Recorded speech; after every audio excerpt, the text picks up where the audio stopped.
All right, so what is working right now for you guys in your e-commerce businesses? Like, what are you most excited about right now? So what we're doing right now is, of course, amplifying content, right? That's what we do. We amplify content to engage people in a conversation that then leads to an offer, a la what you guys are doing. We're using a lot of video.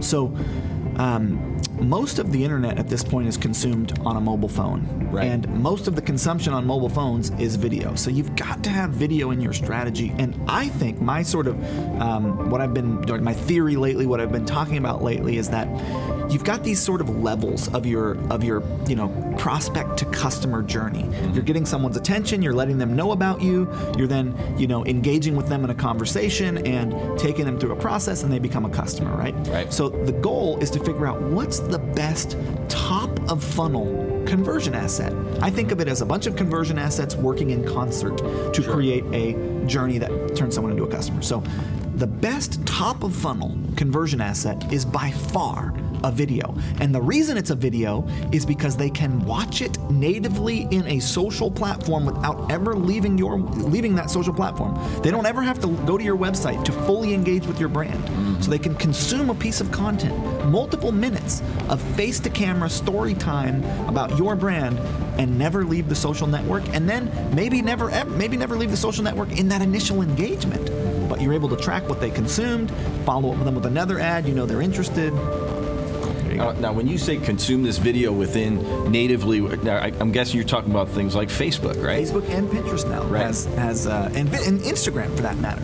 Basically, all of the social networks are moving to allowing people to consume video content on them because they are realizing that people are consuming video content, so they want that on their social network. And so they're inside of Facebook watching a video about you, right? And they don't ever have to leave Facebook. And what's coming, sort of the next wave of e-commerce, like the next generation, the next 5 years, is something that doesn't really have a name yet, but I am calling integrated social commerce. And what that is going to be the ability for someone to engage in an entire sales funnel and purchase from you without ever leaving Facebook, Pinterest, right. Twitter. It's already kind of available. It's not fully rolled out, but that's where we're going. Which network do you think has got the head start on that? Are you seeing Pinterest, Facebook, Instagram? By a mile. Facebook. And the reason is, so if you go into Facebook Messenger, you can now send money to people, peer-to-peer right. payments, just like PayPal. Okay. They're getting everyone's credit card on file for the impending one-click purchase in the newsfeed. Right. So Facebook is working to become an Apple, a Google, where they've got, they're handling payments, and it's coming. Well, let's talk specific. So if we talk about Facebook, you go and you shoot a video. Like, what is the contents of this video? What are you doing with it? Are you placing it in there as an ad? Like, what does the workflow look like to actually use video on Facebook in an e-commerce setting? So that will be dictated by where in your sales process this video is being used. Now, if we're talking about a top of funnel, the first, I call it awareness, right? So the first time someone is engaged with you, the first time they're seeing you, well, that video you want to be sort of have a story about who you are, something like whatever. You're obviously solving a problem, right? Right. So the story can be related to how you solve this problem, and then a product demo, and then a customer testimonial and a call to action. Basically, every one of our awareness videos where it's like people don't know about us and we're trying to get them to know about us, start with, hey, here's our story, here's how we got into this thing, this is the problem we solved, this is a demonstration of our product, here's a happy customer, check us out. Well, so take Boom by Cindy Joseph, for example. I'm guessing Cindy does that video, and what's the content of the here's our story type video? Like, what are you guys doing with that? You have to have some kind of unique. You can't just be, hey, I'm Joe Blow and I've also got a dog bowl. Right, That's not going to work. Right. So you've got something that you're adding to the marketplace. And what we're adding to the marketplace with Boom is a different point of view on aging. Everyone else is telling women they're wrong, they're bad, you better stop aging, it's horrible, your life gets bad after 35, anti-wrinkle, anti-age, Botox. Like, everyone is telling women essentially that they're screwed. Right. And we have the opposite messaging. We don't subscribe to that viewpoint, and so we've got sort of, we introduce our videos with, hey, here's this radical viewpoint that you could adopt. And this is just a head-on video. She's explaining why aging, this isn't such a bad thing, right? This is actually a good thing. It's a natural thing. So we have some face-to-camera videos that we're doing. Mm-hmm. We also have like sort of some more news, like check out this story, and it's cut between a bunch of shots. But you know what video is working the best for us right now? A simple customer testimonial with the ownership benefit of the product demonstrated. So literally nothing but, hey, I'm Jane and I found these products and here's what they're doing for me. Legitimately just a customer testimonial with a demonstration of the products and why that customer likes them is our best, at the moment, top of funnel sort of awareness video. Yeah, and one of the things we talk about here at Digital Marketer, Molly Pittman kind of sort of coined this term, traffic temperature, right? You got this cold traffic, never heard of you at all. You got warmer traffic that, is familiar with your brand, might be on an email list, maybe has bought something small from you. And then you got your hot traffic, people that have purchased multiple times from you, purchased big ticket, more complex items.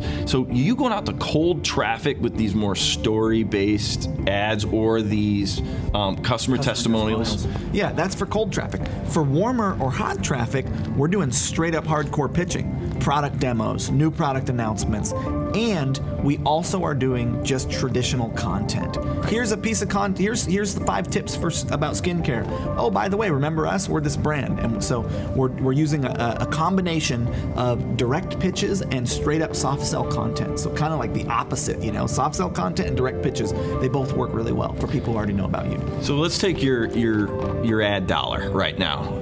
Out of every dollar, how much are you spending cent-wise on Facebook?